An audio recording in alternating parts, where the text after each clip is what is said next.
وَلِلَّهِ الْأَسْمَاءُ الْحُسْنَى فَادْعُوهُ بِهَا نحمده ونصلي على رسوله الكريم اما بعد فاعوذ باللہ من الشیطان الرجیم بسم اللہ الرحمن الرحیم رب اشرح لي صدری ویسر لي امری واحلل عقدۃ من لسانی یفقہوا قولی۔ ناظرین، پروگرام اللہ کے خوبصورت نام کے ساتھ آپ کی خدمت میں حاضر ہیں۔ آج ہم انشاءاللہ اللہ سبحانہ و تعالیٰ کے نام الواسع پر بات کریں گے۔ الواسع، وسعت والا، فراخی والا، بے پناہ وسعت والا۔ حقیقت یہ ہے کہ اللہ سبحانہ و تعالیٰ اپنی ذات میں، اپنی صفات میں، اپنی تخلیقات میں، ہر چیز میں وسعت والا ہے۔ اگر اس کے فضل اور رحمت کو دیکھیں تو وہ ہر چیز پر چھایا ہوا ہے، اگر اس کے علم کو دیکھیں تو علم کے اعتبار سے وہ وسعت والا ہے، اور اگر اس کی رحمت اور اس کی عنایتوں اور نوازشوں کو دیکھیں تو ان کی کوئی انتہا نہیں۔ اس کی مخلوقات اگر اس کو گننا چاہیں تو گن نہیں سکتے، ان کی نعمتیں اگر نعمتوں کو شمار کرنا چاہیں تو نعمتوں کو شمار نہیں کر سکتے۔ کس کس چیز کا ذکر کیجئے، جس طرف بھی نظر دوڑائیے اللہ سبحانہ تعالیٰ کی وسعتیں ہمارے سامنے ہیں۔ تو آئیے ہم دیکھتے ہیں کہ قرآن و سنت کی روشنی میں ہمیں اس نام کے بارے میں، اللہ تعالیٰ کی صفت کے بارے میں کیا رہنمائی ملتی ہے۔ سب سے پہلی بات یہ کہ اللہ تعالیٰ کی ہر صفت میں وسعت ہے، یعنی کسی ایک میں نہیں، تمام صفات کے اندر، خواہ وہ خلق ہو یا ملک ہو یا پھر اس کی رحمت ہو یا علم ہو، کوئی بھی صفت ہو، وہ اپنی ذات کے اعتبار سے بھی وسیع ہے اور صفات کے اعتبار سے بھی۔ قرآن مجید میں اس کی کرسی کے بارے میں آتا ہے وسع کرسیہ السماوات والارض، اس کی کرسی آسمان و زمین پر چھائی ہوئی ہے۔ اس کی کرسی کی وسعت کو سمجھنے کے لیے مثال دی گئی کہ اس کی کرسی کے سامنے زمین و آسمان، یعنی ساتوں زمینیں اور ساتوں آسمان، وہ ایسے ہی ہیں جیسے صحرا میں پڑی ہوئی ایک رنگ ہو، ایک چھوٹی سی مندری ہو، ایک چھوٹی سی انگوٹھی ہو، کہ جس کو انسان ایک بہت بڑی دنیا سمجھتا ہے۔ اور حقیقت یہ ہے کہ انسان آسمان تو کیا، اس زمین کو بھی پوری طرح نہیں جانتا جس کے اوپر وہ رہتا ہے، حالانکہ millions and trillions of stars میں صرف ایک سٹار کے ارد گرد ہمارا سولر سسٹم کام کر رہا ہے، اور اس میں ایک پلانٹ کے اندر ہم سب رہتے ہیں۔ اس ایک پلانٹ کو، جس کی حیثیت صرف اس ملکی وے کے اندر ایک ڈاٹ کے برابر ہے، اگر اس پر ہم دیکھیں تو اس کی وسعتیں ہی کہیں ختم ہونے کو نہیں آتی۔ اس زمین پر پائی جانے والی کتنی بے شمار چیزیں ہیں کہ جن کو ہم گن بھی نہیں سکتے۔ پھولوں کی تعداد، پھولوں کی کلیوں کی تعداد، بیج، پتے، دانے اور مختلف طرح کی نباتات، ان تمام چیزوں کا ہم شمار نہیں کر سکتے۔ اللہ تعالیٰ خود فرماتے ہیں وَإِن تَعُدُّوا نِعْمَةَ اللَّهِ لَا تُحْصُوهَا، اگر تم اللہ کی نعمتوں کو گننا چاہو تو گن نہیں سکتے، اس کا شمار نہیں کر سکتے۔ پھر اسی طرح کوئی نہیں جو پانی کے وزن کو ناپ سکے یا تول سکے، کوئی نہیں جو پہاڑوں کے مقدار کو جان سکے، کوئی نہیں جو زمین کے اندر کی مخلوقات کا کچھ پتہ بھی لگا سکے، کچھ اندازہ ہی کر سکے، کوئی نہیں جو یہ جانتا ہو کہ سمندر کے اندر کیسی کیسی اور کتنی مخلوقات ہیں۔ اسی طرح آسمانوں کے اندر پائے جانے والے ستارے اور سیارے، ان تمام چیزوں کے بارے میں بھی انسان کا علم بہت ہی محدود ہے۔ اور حقیقت یہ ہے کہ اللہ سبحانہ وتعالیٰ نے جو کچھ پیدا کیا وہ انسان کے وہم و گمان میں بھی نہیں آ سکتا، اس کے خیال میں بھی نہیں سما سکتا، کہاں یہ کہ وہ اس کو جان سکے یا اس کی حقیقت تک پہنچ سکے۔ تو یہ تمام چیزیں جو ہماری بظاہر معلومات کی حد تک ہمارے سامنے ہیں، وہ اللہ سبحانہ وتعالیٰ کی کرسی کے سامنے ایک چھوٹی سی حقیر سی مندری کے برابر ہیں۔ تو حقیقت یہ ہے کہ اللہ سبحانہ وتعالیٰ کی ذات ہو یا صفات ہو، وہ بے مثال ہیں اور بہت ہی وسیع۔ پھر اسی طرح ایک اور جگہ پر فرمایا وَلِلَّهِ الْمَشْرِقُ وَالْمَغْرِبُ فَأَيْنَمَا تُوَلُّوا فَثَمَّ وَجْهُ اللَّهِ إِنَّ اللَّهَ وَاسِعٌ عَلِيمٌ، مشرق اور مغرب سب اللہ ہی کے ہیں، تم جدھر بھی رخ کرو گے، جس طرف بھی دیکھو، مشرق کو دیکھو، مغرب کو دیکھو، شمال کو دیکھو، جنوب کی طرف دیکھو، ادھر ہی اللہ کا رخ ہے، اللہ کا چہرہ ہے۔ فثم وجہ اللہ ان اللہ واسع علیم، بے شک اللہ تعالیٰ بہت وسعت والا اور بہت جاننے والا ہے، یعنی اس کی وسعتوں کی کوئی انتہا نہیں، اس کے علم کی کوئی انتہا نہیں۔ قرآن پاک میں آتا ہے وسع ربی کل شیء علما افلا تتذکرون، میرے رب نے ہر چیز کا احاطہ علم کے اعتبار سے کر رکھا ہے، کیا تم نصیحت حاصل نہیں کر سکتے؟ یعنی اگر ہم صرف ایک چھوٹی سی پتی کو ہی دیکھیں تو اس پتی کے اندر کتنی لکیریں ہیں، اور پھر یہ کہ اس کے اندر کیا کیا فوائد ہیں اور کیا کیا اس کی خاصیتیں ہیں، اور پھر کیسے کیسے رنگ ہیں، اور کیسے اس کا آغاز ہوتا ہے اور کیسے اس کی انتہا ہوتی ہے، اور پھر ایک پتا جو ہمارے سامنے ختم ہو جاتا ہے وہ کہاں چلا جاتا ہے۔ اور یہ آج سے نہیں، جب سے یہ سب کچھ اللہ نے پیدا کیا اور جب تک پیدا کرتا رہے گا، اس سب کا پورا پورا حساب اور شمار اس کے پاس ہے۔ جب بارش برستی ہے تو ہمیں نہیں معلوم ہوتا کہ اس بارش کے اندر کتنے قطرے زمین پر گرے۔ اگر برستی بارش کی طرف آپ نگاہ دوڑائیں اور تھوڑی دیر کے لیے دیکھتے رہیں اور تھوڑی سی ایک ایکسرسائز کریں کہ اس کے قطروں کو گننا شروع کریں، تو انسان حیران ہو جائے گا کہ وہ اس کے بس سے باہر ہے۔ کوئی ایسا آلہ ایجاد نہیں ہو سکتا کہ جو ان قطروں کو گن سکے، جو ان تمام چیزوں کے بارے میں صحیح طور پر معلوم کر سکے۔ ان حقیقتوں کو اللہ ہی جانتا ہے۔ پھر اسی طرح ریت کے ذروں کی تعداد کتنی ہے، یہ صرف اور صرف وہی جانتا ہے۔ اور پھر نہ صرف یہ کہ وہ جس وقت چیزیں ہو رہی ہوتی ہیں اس وقت جانتا ہے، بلکہ اس سے کہیں پہلے سے وہ ان سب چیزوں کو جانتا ہے۔ یعنی اللہ سبحانہ وتعالیٰ نے جیسے قلم کو پیدا کرنے کے بعد حکم دیا کہ وہ سب کچھ لکھو جو قیامت تک ہونے والا ہے، تو اس میں مثلاً ایک دن میں کتنی بارش زمین کے کس حصے پر پڑی وہ آج نہیں اللہ کے علم میں۔ اللہ تعالیٰ کا علم اتنا وسیع ہے کہ وہ ان چیزوں کو پیدا کرنے سے 50,000 سال پہلے سے جانتا ہے کہ کس تاریخ کو زمین کے کس حصے پر کیا ایکٹیویٹی ہو رہی ہوگی، اور پھر اس کے بعد یعنی آج کے اس دن میں کیا کچھ ہوا زمین پر، یہ اس کے علم میں شروع سے ہے۔ اور آج کے بعد کل کیا ہوگا ہم میں سے کسی کو بھی علم نہیں۔ لا تدری نفس ماذا تکسب غدا، کوئی شخص نہیں جانتا کہ کل کیا کرے گا، لیکن اللہ تعالیٰ کو معلوم ہے، پہلے سے ہی پتہ ہے کل کیا، کل کے بعد پرسوں، اور ہر آنے والا دن جو ہماری زندگی میں ہے اس میں جو کچھ ہونے والا ہے وہ سب کا سب اس کے علم میں ہے۔ اسی طرح ایک اور جگہ پر بھی فرمایا انما الہکم اللہ الذی لا الہ الا ھو وسع کل شیء علما، بے شک تمہارا معبود تو اللہ ہی ہے جس کے سوا کوئی معبود نہیں، اس نے ہر چیز کو علم سے گھیر رکھا ہے، یعنی ہر چیز کا احاطہ کر رکھا ہے، ہر چیز اس کے قبضہ قدرت میں ہے۔ پھر اسی طرح حاملین عرش جو اہل ایمان کے لیے دعائیں کرتے ہیں، وہ اللہ سبحانہ وتعالیٰ کے وسعت علم کا ذکر کرتے ہوئے اس کی اس صفت کے ساتھ یا اس کو وسیلہ بناتے ہوئے کہتے ہیں ربنا وسعت کل شیء رحمۃ وعلما فاغفر للذین تابوا واتبعوا سبیلک وقہم عذاب الجحیم، اے ہمارے رب تو نے ہر چیز کو رحمت اور علم کے ساتھ گھیر رکھا ہے، تو ان لوگوں کو بخش دے جنہوں نے توبہ کی، تیرے راستے پر چلے اور انہیں بھڑکتی ہوئی آگ کے عذاب سے بچا لے۔ یعنی کس قدر خوبصورت دعا ہے، اور وہ فرشتے جو عرش اٹھائے ہوئے ہیں وہ ہمارے مقابلے میں کہیں زیادہ اللہ تعالیٰ کی عظمت کو پہچانتے ہیں، تو اللہ تعالیٰ کی صفت علم اور اس کی وسعت کا واسطہ دے کر اللہ تعالیٰ سے ہم سب کے لیے بخشش کی دعائیں کرتے ہیں۔ اللہ تعالیٰ ہمیں بھی توبہ کی اور حقیقی اور سچی توبہ کی توفیق عطا فرمائے۔ پھر اسی طرح اللہ تعالیٰ کی رحمت کا جہاں تک تعلق ہے تو وہ بہت وسیع ہے۔ فرمایا وَرَحْمَتِي وَسِعَتْ كُلَّ شَيْءٍ كُلَّ شَيْءٍ، میری رحمت ہر چیز کو گھیرے ہوئے، اور یہ ایک حقیقت ہے کہ اگر اللہ تعالیٰ کی رحمت نہ ہو تو کوئی چیز قائم رہ ہی نہیں سکتی۔ پھر اسی طرح فرمایا كَتَبَ رَبُّكُمْ عَلَى نَفْسِهِ الرَّحْمَةَ، تیرے رب نے اپنی ذات پر رحمت لکھ رکھی ہے، یعنی اپنی رحمت کو لازم کر رکھا ہے۔ اور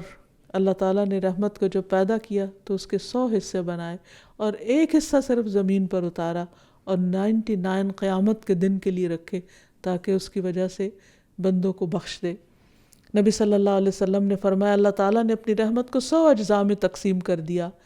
جس میں سے 99 اس کے پاس ہیں اور ایک حصہ اس نے زمین پر نازل کیا۔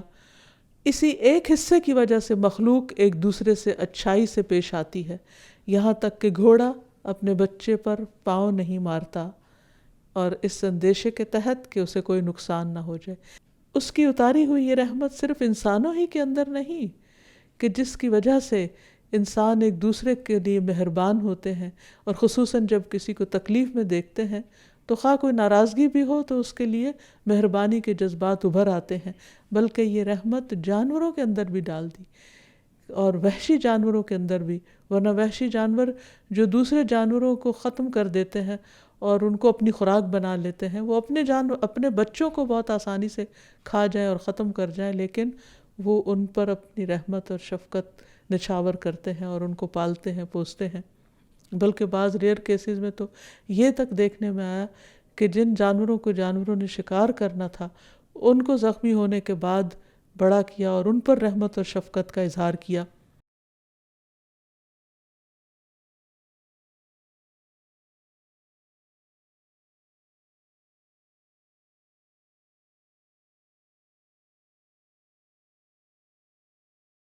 پھر اسی رحمت کی وجہ سے ہی وہ اپنے بندوں کو بخشے گا، گناہوں کے باوجود، نافرمانیوں کے باوجود، اور پھر اس کی بخشش بھی بہت وسیع ہے۔ اللہ تعالیٰ فرماتے ہیں ان ربک واسع المغفرہ، ان ربک واسع المغفرہ، یقیناً تیرا رب وسیع بخشش والا ہے، اس کی بخشش کی کوئی انتہا نہیں۔ انسان دن رات گناہ کرتا ہے، صبح و شام کرتا ہے، اور وہ اتنی ہی بخشش کے ساتھ اپنے بندے پر اپنی رحمت فرماتا ہے۔ جہاں تک اس کی بخشش کا تعلق ہے تو اللہ تعالیٰ فرماتے ہیں اے دن کے گناہ گار تو رات کو پلٹا میں تجھے معاف کر دوں گا، اور اے رات کے گناہ گار تو دن کو پلٹا میں تجھے بخش دوں گا۔ اگر تیرے گناہ آسمان کے کناروں تک پہنچ جائے اور پھر تو بخشش مانگ لے تو میں اتنی ہی بخشش کے ساتھ تیری طرف پلٹوں گا۔ یعنی کمی ہم میں ہے کہ ہم اپنے رب کی طرف پلٹنے میں دیر کرتے ہیں، ورنہ وہ ہر گناہ معاف کرنے کو تیار ہے اور پھر خوشی کے ساتھ معاف کر دیتا ہے، اور یہ اس کی وسیع مغفرت کی علامت ہے۔ اور پھر دنیا میں بھی معاف کرتا چلا جاتا ہے اور ہمارے گناہوں کے باوجود ہمیں رزق دیتا چلا جاتا ہے، ہم پر اپنی رحمت نازل کرتا رہتا ہے، اور پھر آخرت میں تو خاص طور پر اپنی رحمت کے ساتھ ہی بخشش فرمائے گا، کیونکہ ہمارا تو کوئی عمل ایسا نہیں کہ جو اس کی بے پناہ نعمتوں کے مقابلے میں ایک چھوٹا سا حق ہی ادا کر دے۔ پھر اسی طرح اللہ تعالیٰ کی باقی صفات میں بھی بہت وسعت ہے، مثلاً اس کی صفت سماعت میں کہ اللہ تعالیٰ سنتا ہے۔ کیسے سنتا ہے؟ حضرت عائشہ کہتی ہیں کہ ساری حمد اللہ تعالیٰ کے لیے ہے جو تمام آوازوں کو سنتا ہے، اور یہ ایک حقیقت ہے، ہم ایک وقت میں 2-3 آوازیں اکٹھی نہیں سن سکتے، یا سنے بھی تو سمجھ نہیں پاتے، لیکن اللہ سبحانہ وتعالیٰ ساری مخلوق کی سب آوازیں سنتا ہے، اور ایک ایک کی الگ الگ سنتا ہے، اور ایک ایک کی سمجھتا ہے، اور پھر ایک ایک کو اس کی ضرورت کے مطابق جواب بھی دیتا ہے۔ تو وہ کہتی ہیں، تو اس پر اللہ تعالیٰ نے یہ آیت نازل فرمائی قد سمع اللہ قول التی تجادلک فی زوجہا، اللہ تعالیٰ نے اس کی بات سن لی جو آپ سے اپنے شوہر کے بارے میں جھگڑا کر رہی تھی۔ حضرت خولہ کی طرف اشارہ ہے کہ جو نبی صلی اللہ علیہ وسلم کے پاس اپنے شوہر کی شکایت لے کر آئی تھی، اور آپ صلی اللہ علیہ وسلم اس خاتون سے بات کر رہے تھے جس کو حضرت عائشہ نے نہیں سمجھا کہ وہ کیا بات ہو رہی، حالانکہ وہ اسی گھر کے اندر تھی، لیکن اللہ سبحانہ وتعالیٰ نے 7 آسمانوں کے اوپر سے اس عورت کی بات سن لی اور اس کا مسئلہ حل فرما دیا۔ پھر اسی طرح اللہ تعالیٰ اپنے دینے میں، نوازنے میں، اپنی بخششوں میں بے پناہ وسعت والا ہے، اور اللہ تعالیٰ ہر ایک کو نوازتا ہے، جانور ہو، انسان ہو، اور انسانوں میں سے بھی ہر طرح کے انسان، سب کو کھلاتا ہے، پلاتا ہے۔ اور پھر جب وہ بخشتا ہے یا انسانوں کی کوششوں پر اجر عطا کرتا ہے تو وہ بھی صرف ایک گناہ نہیں کرتا، کہ جیسے دنیا میں انسان اگر کوئی کام کرتا ہے تو جتنا کام کرتا ہے اس پر اتنی ہی ویجز اس کو مل جاتی ہیں۔ اللہ سبحانہ وتعالیٰ کی بخشش کہیں زیادہ وسیع ہے، قرآن مجید میں آتا ہے مثل الذین ينفقون اموالهم فی سبیل اللہ کمثل حبۃ انبتت سبع سنابل فی کل سنبلۃ مئۃ حبہ واللہ یضاعف لمن یشاء واللہ واسع علیم۔ جو لوگ اللہ کی راہ میں اپنا مال خرچ کرتے ہیں ان کی مثال ایسی ہے جیسے ایک دانہ بویا جائے جس سے 7 بالیاں اگیں اور ہر بالی میں 100 دانے ہوں، اور اللہ تعالیٰ جس کے لیے چاہے اس کا اجر اس سے بھی زیادہ بڑھا دیتا ہے۔ اللہ تعالیٰ بڑی فراخی والا اور علم والا ہے۔ تو اس آیت میں بھی ہم دیکھتے ہیں کہ اللہ سبحانہ وتعالیٰ کی صفت وسعت کا ذکر کیا گیا ہے کہ واللہ واسع علیم، اور اللہ وسعت والا علم والا ہے، یعنی ایک دانے سے 7 بالیاں اور ہر بالی میں 100 دانے، گویا ایک دانہ 700 دانے بن جاتے ہیں۔ تو یہ مثال دی گئی ہے اس شخص کی کہ جو اللہ تعالیٰ کے راستے میں 1 درہم و دینار خرچ کرتا ہے تو اس کا اجر 700 گنا پاتا ہے، اور ساتھ ہی فرمایا کہ واللہ یضاعف لمن یشاء، اللہ تعالیٰ بڑھا دیتا ہے جس کے لیے چاہتا ہے۔ نہیں صرف 700 کوئی حد نہیں ہے، 700 تو ایک منیمم چیز ہے، اللہ تعالیٰ جتنا چاہے اس کو بڑھائے، ایک لقمے کو پہاڑ جتنا بنا سکتا ہے اجر کے اعتبار سے، اس کی وسعتوں کا کوئی شمار نہیں۔ اسی طرح جب بندوں کو علم دینے پر آتا ہے تو علم میں بھی اس کے وسعت ہے، اور جب بندوں کو دیتا ہے تو ان کو بھی جتنا چاہے عطا کر دیتا ہے جس کا کچھ شمار نہیں، اور صرف ایک بندے کو نہیں، جتنے بھی لوگ علم حاصل کرنے کے شوقین ہوں اور جتنے بھی اس میں آگے بڑھنا چاہیں اور جہاں تک آگے بڑھنا چاہیں اور جتنی بھی کوشش اور محنت کرنا چاہیں، اللہ تعالیٰ انہیں نوازتا رہتا ہے، عطا کرتا رہتا ہے۔ وَفَوْقَ كُلِّ ذِي عِلْمٍ عَلِيمٍ، ہر علم والے کے اوپر ایک اور علم والا، اور جس کو چاہے اس میں جتنی وسعت عطا کرے۔ پھر اسی طرح اللہ سبحانہ وتعالیٰ مال میں بھی وسعت دینے والا ہے، اور اس سلسلے میں ہم دیکھتے ہیں ابو ہریرہ رضی اللہ تعالیٰ عنہ سے روایت ہے کہ رسول اللہ صلی اللہ علیہ وسلم نے فرمایا جب تک مال کی کثرت نہ ہو جائے گی اور بہہ نہ پڑے گا قیامت قائم نہ ہوگی، یہاں تک کہ آدمی اپنے مال کی زکوٰۃ لے کر نکلے گا اور وہ کسی کو نہ پائے گا جو اس سے صدقہ قبول کر لے، یہاں تک کہ عرب کی زمین چراگاہوں اور نہروں کی طرف لوٹ آئے گی۔ یعنی اس سے یہ پتہ چلتا ہے کہ اللہ سبحانہ وتعالیٰ زمین پر مال کی فراخی کر دیں گے۔ نبی صلی اللہ علیہ وسلم اور صحابہ کے دور میں، اول دور میں خاص طور پر مال کی تنگی تھی، اور اس تنگی کے باوجود لوگوں نے بے پناہ قربانیاں کی اور مال کی کمی کو کسی بھی کام میں بہانہ نہیں بنایا، لیکن ساتھ ہی آئندہ کے لیے پیشن گوئی کی گئی کہ ایک وقت آئے گا کہ اتنا زیادہ مال ہو جائے گا کہ کوئی لینے والا نہیں ہوگا، اور یہ ابتدائی دور کی بات بھی ہے اور آخری دور کی بات بھی ہے، کیونکہ یہاں ایک اور پیشن گوئی بھی کی گئی ہے، یہاں تک کہ عرب کی زمین چراگاہوں اور نہروں کی طرف لوٹ آئے گی۔ یعنی یہ زمین جو ایک صحرا کی شکل میں ہے، یہاں پر سبزہ ہو جائے گا اس قدر کہ بڑے بڑے جگہیں ہریالی والی ایسی ہوگی کہ جس پر جانور چرا کریں گے، اور اسی طرح نہروں کی کثرت ہو جائے گی، یعنی پانی کی کثرت ہو جائے گی اس زمین پر۔ پھر اسی طرح اللہ سبحانہ وتعالیٰ دلوں میں بھی وسعت پیدا کرنے والا ہے، کیونکہ انسان تھوڑ دلا پیدا کیا گیا ہے۔ قرآن مجید میں آتا ہے وَأُحْضِرَتِ الْأَنفُسُ الشُّحَّ،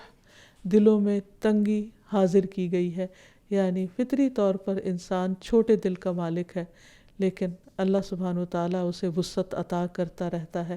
اور خصوصاً جب لوگوں کے درمیان باہم جھگڑے ہوتے ہیں، ایک دوسرے کے ساتھ کچھ اختلافات ہو جاتے ہیں، تو اس صورت میں بعض اوقات قریبی رشتوں کے اندر اتنے دلوں میں تنگی آ جاتی ہے کہ ایک دوسرے کو برداشت نہیں کر سکتے، چھوٹی چھوٹی بات پر سال ہا سال کی ناراضگیاں جنم لے لیتی ہیں۔ لیکن جب کوئی شخص اللہ سبحانہ وتعالیٰ کی خاطر دوسرے کو معاف کرنا چاہتا ہے اور سچے دل سے معاف کرنا چاہتا ہے تو اللہ تعالیٰ اس کا دل کھلا کر دیتے ہیں۔ حتیٰ کہ زوجین کے درمیان بھی اگر اختلاف ہو جاتا ہے اور بعض اوقات طلاق تک نوبت آ جاتی ہے، تو اللہ سبحانہ وتعالیٰ اس میں بھی ایک دوسرے کے لیے بہترین راہیں کھول دیتے ہیں۔ فرمایا وَإِن يَتَفَرَّقَا يُغْنِ اللَّهُ كُلًّا مِّن سَعَتِهِ وَكَانَ اللَّهُ وَاسِعًا حَكِيمًا، اگر وہ دونوں ایک دوسرے سے جدا ہو جائیں، یعنی طلاق کی صورت میں، تو اللہ تعالیٰ ہر ایک کو اپنی وسعت سے غنی کر دے گا، اور اللہ ہمیشہ سے وسعت والا، کمال حکمت والا ہے۔ پھر اسی طرح اللہ تعالیٰ بندوں پر ان کی وسعت سے زیادہ بوجھ نہیں ڈالتا، یعنی جہاں ایک طرف اللہ تعالیٰ وسعتیں دیتا ہے وہاں بوجھ میں وسعت نہیں دیتا، بلکہ بندوں کی استطاعت میں وسعت دے دیتا ہے، تاکہ جو ذمہ داریاں ان پہ ڈالی جائیں یا جس قسم کے ان کو آزمائش میں مبتلا کیا جائے وہ اس کو اٹھا سکیں یا اس کا بوجھ سہار سکیں۔ اس کے لیے اللہ تعالیٰ فرماتے ہیں لا یکلف اللہ نفسا الا وسعها، اللہ تعالیٰ کسی جان کو اس کی وسعت سے زیادہ تکلیف میں نہیں ڈالتا، خواہ وہ بیماری ہو یا غربت ہو یا کسی اور چیز کی تنگی ہو۔ اللہ تعالیٰ کو خود پتہ ہوتا ہے کہ کون سا بندہ کس چیز کو کس حد تک برداشت کر سکتا ہے۔ اور جہاں تک اس بات کا تعلق ہے کہ اللہ تعالیٰ بندوں پہ بوجھ کیوں ڈالتا ہے یا انہیں مشکل میں کیوں ڈالتا ہے، تو اس کی اپنی حکمت ہے۔ بعض اوقات انسان کے لیے اللہ تعالیٰ نے آخرت میں بہت بلند درجہ لکھ رکھا ہوتا ہے، لیکن انسان کے عمل ایسے نہیں ہوتے کہ وہ ان درجات تک پہنچ سکے، تو اللہ تعالیٰ اس بندے کو مشکل میں ڈال دیتا ہے، کسی امتحان میں ڈال دیتا ہے، لیکن اس لمٹ تک جہاں تک بندہ اس کو اٹھا سکتا ہے، اس سے آگے نہیں۔ اور پھر اللہ تعالیٰ اس کی وجہ سے، اس کے صبر کی وجہ سے، اس کی برداشت کی وجہ سے اس کے درجات بے پناہ بڑھا دیتا ہے۔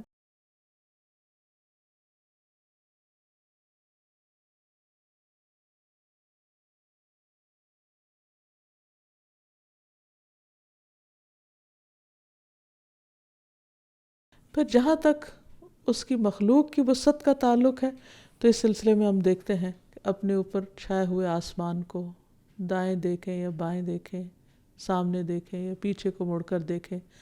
ہر طرف ایک نیلی چھت ہم پر پوری وسعت کے ساتھ ہر طرف چھائی ہوئی ہے۔ انسان جب اس کو دیکھتا چلا جاتا نہیں، اگر اس کی وسعت کو محسوس کرنا ہو تو آسمان پہ جاتے ہوئے کسی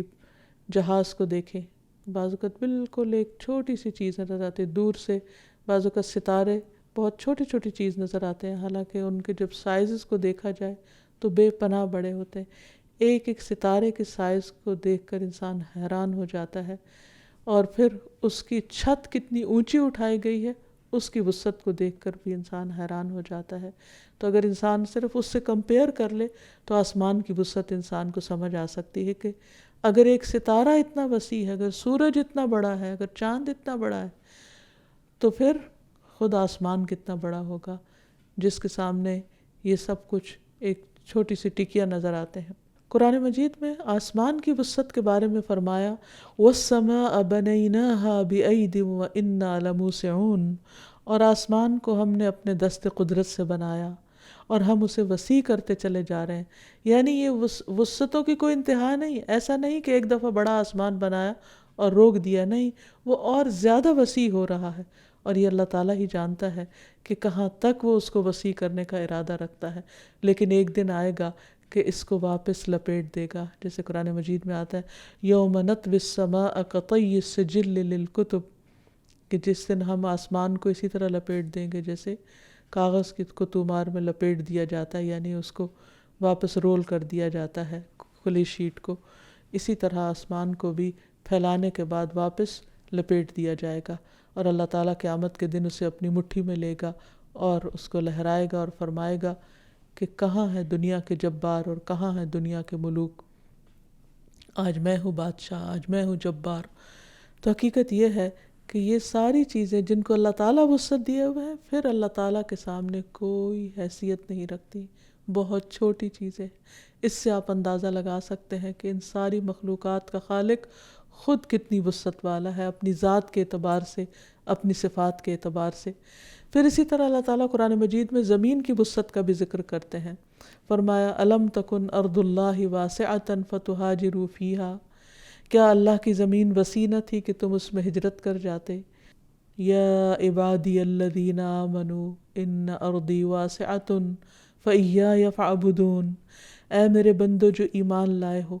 میری زمین یقیناً بڑی وسیع ہے، لہٰذا میری ہی عبادت کرو۔ یعنی انسان کے اوپر بعض اوقات ایک زمین تنگ ہو جاتی ہے، انسان اس میں اللہ تعالیٰ کی عبادت کرنا چاہتا ہے لیکن نہیں کر سکتا، اللہ تعالیٰ کا فرما بردار بندہ بن کر رہنا چاہتا ہے، نہیں رہ سکتا،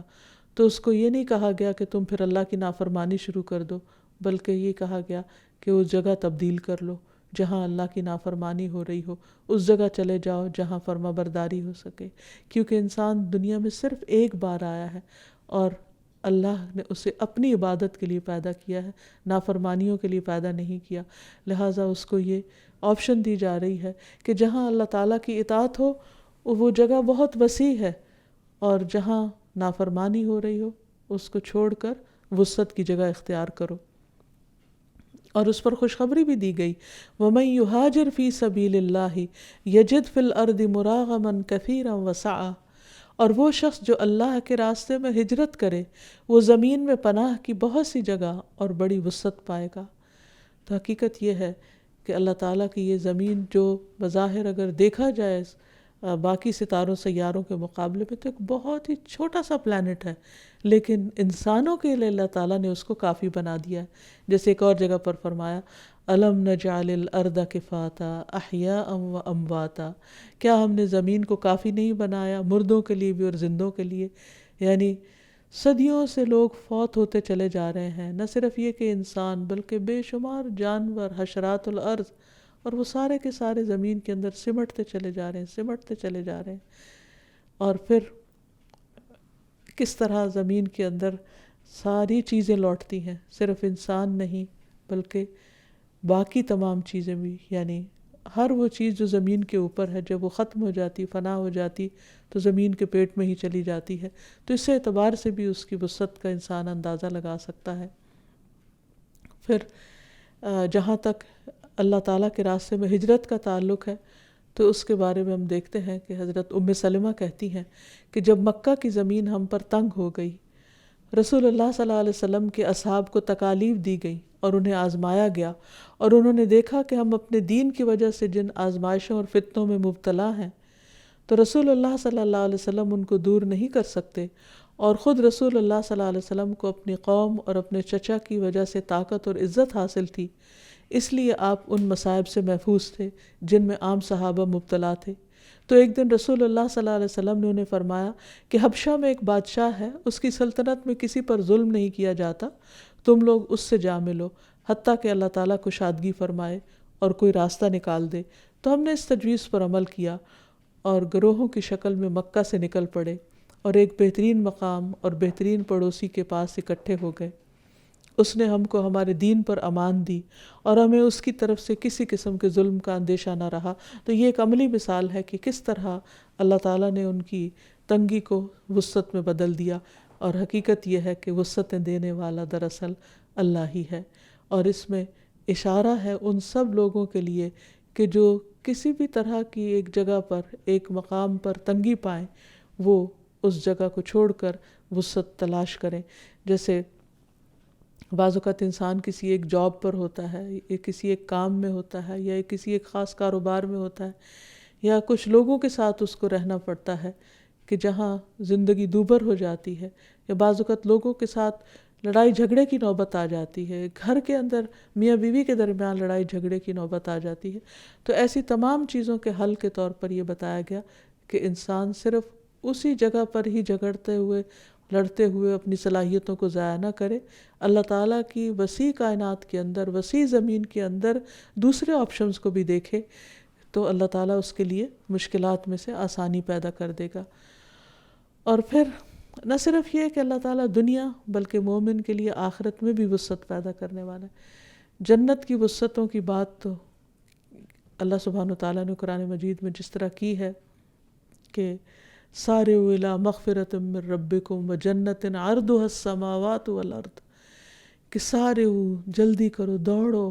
الی مغفرۃ من ربکم، اپنے رب کی بخشش کی طرف، وجنۃ، اور اس جنت کی طرف، عرضها السماوات والارض، جس کی صرف چوڑائی آسمان و زمین کے برابر ہے۔ سوچئے وہ جنت کتنی بڑی ہوگی کہ اس کی صرف وڈتھ، اس کی لینتھ کی تو پھر بات ہی کیا ہے۔ اس کے بارے میں ابو ایوب انصاری رضی اللہ عنہ کہتے ہیں کہ جس رات رسول اللہ صلی اللہ علیہ وسلم کو جنت کی معراج کرائی گئی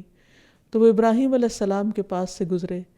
تو ابراہیم علیہ السلام نے پوچھا، اے جبریل آپ کے ساتھ کون ہے؟ تو جبریل علیہ السلام نے فرمایا یہ محمد ہے۔ ابراہیم علیہ السلام نے ان سے کہا، اے محمد اپنی امت کو حکم دیجئے کہ وہ کثرت سے جنت میں پودے لگائیں، اس لیے کہ جنت کی مٹی پاکیزہ اور عمدہ ہے، اور اس کی زمین بہت وسعت والی ہے۔ نبی صلی اللہ علیہ وسلم نے پوچھا جنت کے پودے کون سے ہیں؟ فرمایا لا حول ولا قوت الا باللہ۔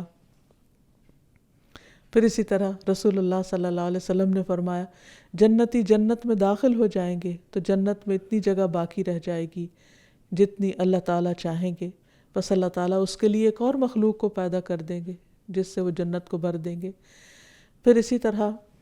جنت تک پہنچنے سے پہلے کے جو مراحل ہیں ان میں بھی ہم دیکھتے ہیں کہ اللہ تعالیٰ کی ہر تخلیق کے اندر ایک وسعت ہے۔ مومن کی قبر میں وسعت ہوگی۔ حدیث میں آتا ہے کہ مومن شخص اپنی قبر میں سبز باغیچے میں ہوتا ہے، جیسے گرین گارڈن ہو کوئی، تو اس کے لیے اس کی قبر کو 70 ہاتھ کشادہ کر دیا جاتا ہے۔ آپ دیکھیے کہ دنیا میں رہنے والے گھر بھی اتنے بڑے نہیں کہ جتنے بڑے مومن کے لیے قبر کی وسعت کی بشارت دی گئی ہے، بشرطے کہ انسان ان تمام سوالوں کا جواب صحیح طور پر دے سکے کہ جس کے بعد ہی وہ وسعت نصیب ہوگی، اور اس میں ایک انسان کسی قسم کے شک میں مبتلا نہ ہو کہ من ربو کا، ما دینو کا، ومن نبیو کا، تیرا رب کون ہے، تیرا دین کیا ہے، اور تیرا نبی کون ہے۔ لا إله إلا الله محمد رسول الله أنت الرحمن يا الله أنت الرحيم يا الله أنت السلام يا الله أنت العزيز يا الله۔ حدیث میں آتا ہے کہ نبی صلی اللہ علیہ وسلم نے فرمایا جب انسان کو دفن کر کے اس کے ساتھی چلے جاتے ہیں تو ایک فرشتہ جس کے ہاتھ میں گرز ہوتا ہے یعنی لوہے کا ہیمر آ کر اسے بٹھا دیتا ہے اور اس سے محمد صلی اللہ علیہ وسلم کے بارے میں پوچھتا ہے کہ تم اس آدمی کے متعلق کیا کہتے ہو؟ اگر وہ مومن ہو تو کہہ دیتا ہے کہ میں اس بات کی گواہی دیتا ہوں کہ اللہ کے علاوہ کوئی معبود نہیں، اور یہ کہ محمد صلی اللہ علیہ وسلم اللہ کے بندے اور رسول ہیں۔ یہ سن کر فرشتہ کہتا ہے کہ تم نے سچ کہا۔ پھر اسے جہنم کا ایک دروازہ کھول کر دکھایا جاتا ہے اور اس سے کہا جاتا ہے کہ اگر تم اپنے رب کے ساتھ کفر کرتے تو تمہارا ٹھکانہ یہاں ہوتا، لیکن چونکہ تم اس پر ایمان رکھتے ہو اس لیے تمہارا ٹھکانہ دوسرا ہے۔ یہ کہہ کر اس کے لیے جنت کا دروازہ کھول دیا جاتا ہے۔ پھر وہ اٹھ کر جنت میں داخل ہونا چاہتا ہے تو فرشتہ اسے سکون سے رہنے کی تلقین کرتا ہے اور اس کے لیے اس کی قبر کشادہ کر دی جاتی ہے، کھلی کر دی جاتی ہے۔ کسی نے پوچھا یا رسول اللہ صلی اللہ علیہ وسلم وہ فرشتہ تو ہاتھ میں گرز لے کر جس کے سامنے بھی کھڑا ہوگا اس پہ گھبراہٹ طاری ہو جائے گی، یعنی اتنا ہولناک منظر ہوگا۔ نبی صلی اللہ علیہ وسلم نے فرمایا اللہ ایمان والوں کو کلمہ توحید پر استقامت عطا کرتا ہے، جیسے قرآن مجید میں آتا ہے یثبت اللہ الذین آمنوا فی الحیات الدنیا وفی الآخرہ۔ اللہ تعالیٰ ایمان والوں کو اس پاکیزہ کلمے کی وجہ سے دنیا میں بھی استقامت دے گا کہ وہ حق پر جمے رہیں گے، ورنہ انسان مختلف طرح کے شکوک و شبہات کا شکار ہو جاتا ہے۔ اور اس کی وجہ کیا ہے اس استقامت کی؟ اس کلمے کو سمجھنا، لا الہ الا اللہ کی صحیح معرفت حاصل کرنا کہ اللہ کون ہے، اور اسی کے لیے یہ اللہ تعالیٰ کے پیارے پیارے نام جو ہیں ان کو سمجھا جا رہا ہے، کیونکہ جب انسان اللہ تعالیٰ کے علم کو، اس کی رحمت کو، اس کی مغفرت کو، اس کی وسعت کو، اس کی حکمت کو، اس کی ملکیت، اس کی بادشاہت، اس کی حاکمیت کو سمجھ لیتا ہے تو پھر انسان اللہ کے سوا کسی دوسرے کی طرف رخ نہیں کرتا، پھر وہ دنیا میں بھی اللہ کا بندہ بن کر رہتا ہے اور قبر میں بھی پھر اس کے لیے جواب دینے میں آسانی ہوتی ہے، اور پھر آخر اور آخرت کے بھی جتنے مشکل مراحل ہیں وہ اسی وجہ سے آسان ہو جائیں گے کیونکہ دنیا میں اس نے ان الذین قالوا ربنا اللہ ثم استقاموا بن کر اپنی زندگی گزاری، کہ بے شک وہ لوگ جنہوں نے کہا اللہ ہمارا رب ہے اور اس پر جم گئے۔ تو یہ کہنا کہ اللہ ہمارا رب ہے یہ اسی وقت ممکن ہوتا ہے صحیح معنوں میں سچے طریقے سے جب انسان اللہ کے رب ہونے کو اچھی طرح جان لیتا ہے اور اس پر وہ راضی ہوتا ہے، رضیت باللہ ربا۔ تو جو شخص دنیا میں ایمان پر جمع رہے گا وہ قبر میں بھی استقامت نصیب ہوگی اس کو اور آخرت میں بھی۔ پھر اسی طرح مرنے کے بعد جب قیامت کے دن اٹھے گا تو حشر کے میدان کی وسعتیں اور اس کی طوالت، اللہ سبحانہ وتعالی ہم سب کو اس کے خوف سے امن میں رکھے اور اس کے ہول سے اپنی پناہ میں رکھے کہ وہ دن 50,000 سال کے برابر ہوگا، اور اس دن ساری مخلوق اس زمین پر کھڑی ہوگی اور سب کا حساب ہوگا، اور انسان کو مختلف چیزیں دیکھنے کو ملیں گی جن میں سے میزان ہوگا جس میں انسان کے نامہ اعمال تولے جائیں گے، اس میزان کی وسعت کے بارے میں آتا ہے کہ قیامت کے دن ایسے بڑے ترازو رکھے جائیں گے کہ ان میں زمین و آسمان کا بھی وزن کیا جا سکے. سوچئے کہ وہ ترازو کتنا بڑا ہوگا کہ جس میں پوری زمین اور آسمان رکھ دیا جائے. پھر اسی طرح حوض کوثر کی وسعت جس پر نبی صلی اللہ علیہ وسلم اپنی امت سے ملاقات کریں گے اور ان کو پانی پلائیں گے. آپ نے فرمایا میرے حوض کے دونوں کناروں کا درمیانی فاصلہ اتنا ہے جتنا مدینہ اور صنعاء کے درمیان ہے. پھر اسی طرح جنت کی وسعت تو آپ نے سنی ہی. جہنم بھی بہت بڑی جگہ ہے. ابو ہریرہ روایت کرتے ہیں کہ ہم رسول اللہ صلی اللہ علیہ وسلم کے ساتھ تھے کہ کچھ گرنے کی آواز آئی تو نبی صلی اللہ علیہ وسلم نے فرمایا تم جانتے ہو یہ کیا ہے؟ ہم نے عرض کیا اللہ اور اس کا رسول ہی زیادہ جانتے ہیں. آپ نے فرمایا یہ ایک پتھر ہے جو کہ 70 سال پہلے دوزخ میں پھینکا گیا تھا. وہ لگاتار دوزخ میں گر رہا تھا یہاں تک کہ وہ پتھر اب اس تہہ تک پہنچا ہے. آپ نے یہ بھی فرمایا قسم اس ذات کی جس کے ہاتھ میں ابو ہریرہ کی جان ہے جہنم کی گہرائی 70 سال کی مسافت کے برابر ہے. آپ دیکھیے دنیا میں کوئی بھی چیز انسان کی کوئی بھی تخلیق بڑے سے بڑا ٹاور کتنی دیر میں وہاں سے چیز زمین تک پہنچ جائے گی چند سیکنڈ میں. تو سوچئے کہ وہ جہنم کتنی بڑی بلا ہے. پھر اللہ سبحانہ وتعالیٰ جو الواسع ہے وسعتوں والا ہے اس نے اپنے بندوں کو اپنے عبادت میں مختلف طرح سے وسعت عطا کر رکھی ہے سہولت عطا کر رکھی ہے. نمازوں کے اوقات میں وسعت رکھی اس کے شروع ہونے اور اختتام کے وقت میں اتنی فرصت دی کہ انسان سہولت کے ساتھ نمازیں ادا کر سکے. اور جیسے فجر کی اذان سے لے کر اس کے سورج نکلنے تک کا وقت جو ہے تقریباً کم و بیش 1.5-2 گھنٹے پر مشتمل ہوتا ہے جس میں انسان آسانی سے نماز ادا کر سکتا ہے. اسی طرح ظہر سے عصر، عصر سے مغرب، مغرب سے عشاء اور عشاء کا وقت جو ہے ان سب کے اندر اللہ تعالیٰ نے سہولت رکھی ہے تاکہ انسان اپنی عبادت کو اچھی طرح سکون سے ادا کر سکے. پھر اسی طرح عذر کی وجہ سے نماز بعد میں پڑھنے کی بھی سہولت رکھی. پھر مریض کے لیے روزوں میں وسعت رکھی کہ اگر رمضان میں نہیں رکھ سکتا تو بعد میں پورے کر لے. پھر قربانی کا گوشت پہلے اجازت نہیں تھی محفوظ کر کے رکھنے کی یا سارا خود رکھنے کی اس میں بھی وسعت پیدا کر دی گئی. پھر اسی طرح غسل جنابت کے معاملے میں وسعت دی گئی کہ خواہ انسان اسی وقت پاک ہو جائے یا اس کے بعد، کیونکہ حضرت عائشہ رضی اللہ تعالیٰ عنہ کی روایت ہے کہ آپ یہ کہتی ہیں کہ کبھی نبی صلی اللہ علیہ وسلم سونے سے پہلے غسل فرماتے اور کبھی بعد میں.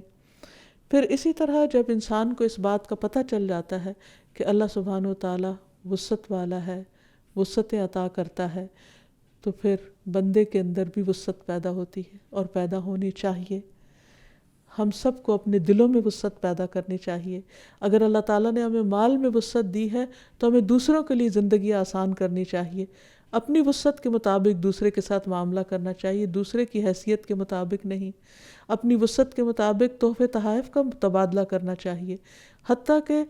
ہمارے دین نے یہ تک سکھایا ہے کہ اگر ایک شوہر اپنی بیوی کو طلاق دے رہا ہے تو طلاق کے بعد، جدائی کے بعد بھی اس کو کچھ دے دلا کر رخصت کرے. پھر اسی طرح یہ ہے کہ انسان اگر اللہ سبحانہ وتعالیٰ کے احکامات پر خوش دلی سے عمل کرے گا تو اللہ تعالیٰ اس کی اس دنیا کی زندگی میں بھی وسعت پیدا کر دے گا. اس کے لیے انسان کو اللہ کی تقسیم پر راضی رہنے کی ضرورت ہے. انسان چاہتا ہے کہ اس کے مال اور اس کی زندگی میں وسعت ہو تو اسے چاہیے کہ اپنے رشتہ داروں کے ساتھ صلہ رحمی کرے، اچھا سلوک کرے، پے در پے حج اور عمرہ کرے، کیونکہ نبی صلی اللہ علیہ وسلم نے فرمایا پے در پے حج اور عمرہ کرو، کیونکہ یہ فقر اور گناہوں کو ایسے ختم کر دیتا ہے جیسے بھٹی لوہے کے میل کو ختم کر دیتی ہے. پھر اسی طرح یہ ہے کہ انسان اپنی روزمرہ زندگی کے کاموں میں، معاملات میں، طریقۂ زندگی میں وسعت پیدا کرے. مثلا کھانا بناتے وقت کھانا زیادہ بنا کر ہمسایوں کی خبر گیری کرے. اسی طرح اللہ تعالیٰ کی دی ہوئی رخصتوں سے فائدہ بھی اٹھائے. پھر دنیا میں وسعتوں کو تلاش بھی کرے، یعنی کہ تنگی کو پسند کرنے کی بجائے وسعت کو پسند کرے. پھر اسی طرح اللہ تعالیٰ اگر مال میں یا گھر میں وسعت دے تو اس کو اللہ تعالیٰ کی رحمت سمجھے اور اس پر شکر گزار ہو. رسول اللہ صلی اللہ علیہ وسلم نے فرمایا یہ بات انسان کی سعادت مندی کی علامت ہے کہ اسے نیک ہمسایہ، آرام دہ سواری اور کشادہ مکان میسر ہو، اور تنگ گھر بدبختی کی علامت ہے. پھر اسی طرح قبروں کو کھودتے وقت آپ نے ان میں وسعت پیدا کرنے کا بھی حکم دیا، اور پھر آخر میں یہ کہ انسان اللہ تعالیٰ کی اس صفت کو سامنے رکھ کر اللہ سے مانگے، یعنی انسان یہ نہ دیکھے کہ میرے پاس کیا ہے یا میری ہمت طاقت کتنی ہے، بلکہ یہ دیکھے کہ اللہ سبحانہ وتعالیٰ کے خزانے کتنے وسیع ہیں، اور اللہ تعالیٰ کی رحمت کی وسعت کے وسیلے سے دعا کرے، جیسے